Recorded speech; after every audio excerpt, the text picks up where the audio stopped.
अंबरनाथ शहरात सध्या होत असलेल्या कचरा कोंडीला सफाई कामगारांची कमतरता कारणीभूत असून पालिकेनं प्रलंबित अनुकंपा प्रकरण मार्गी लागून तातडीने कामगारांची भरती करण्याची मागणी काँग्रेस नेते आणि अंबरनाथ पालिकेचे माजी विरोधी पक्षनेते प्रदीप पाटील यांनी केली आहे।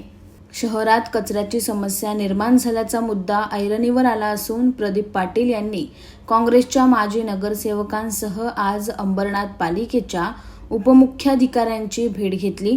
यावेळी शहरात हजेरी शेडवर एका वॉर्डला 8 ते 9 सफाई कामगार दिसत असले तरी प्रत्यक्षात वॉर्डात सरासरी 3 सफाई कामगारच काम करत असल्याची बाब प्रदीप पाटील यांनी समोर आणली।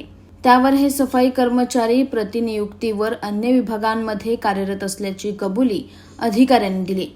घंटागाडी ठेकेदारांचं काम फक्त कचराकुंडीतला कचरा डम्पिंगवर नेण्याची आहे, मात्र रस्त्यावर आणि इतरत्र पडलेला कचरा जमा करून कचराकुंडीपर्यंत आणण्यासाठी सफाई कामगारांची आवश्यकता असून त्यामुळे पालिकेनं अनुकंपा आणि वारसा हक्काची प्रलंबित प्रकरणं मार्गी लावावीत आणि कामगारांची भरती करावी, तसंच ठेकेदारालाही स्वामीनगर भागातून कंत्राटी कामगार भरती करण्याची परवानगी द्यावी अशी मागणी प्रदीप पाटील यांनी केली।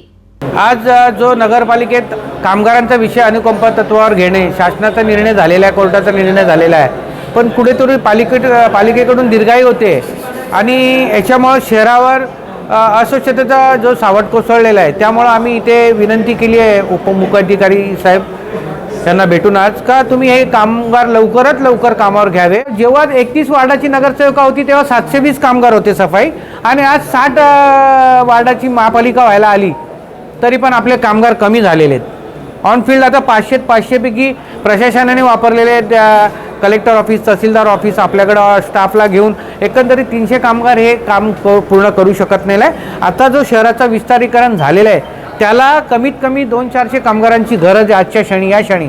तर आमची विनंती आहे का जे आता अनुकंपा तत्वावर जे कामगार आले त्यांना लवकरात लवकर घ्यावे, अन्यथा आम्ही नगरपालिकेत आंदोलन करू अशी आम्ही त्यांना आता सांगितलेलं आहे।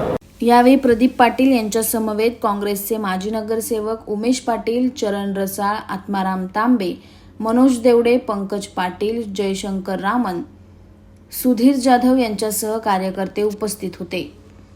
Bureau report, AB fast news, Ambernath.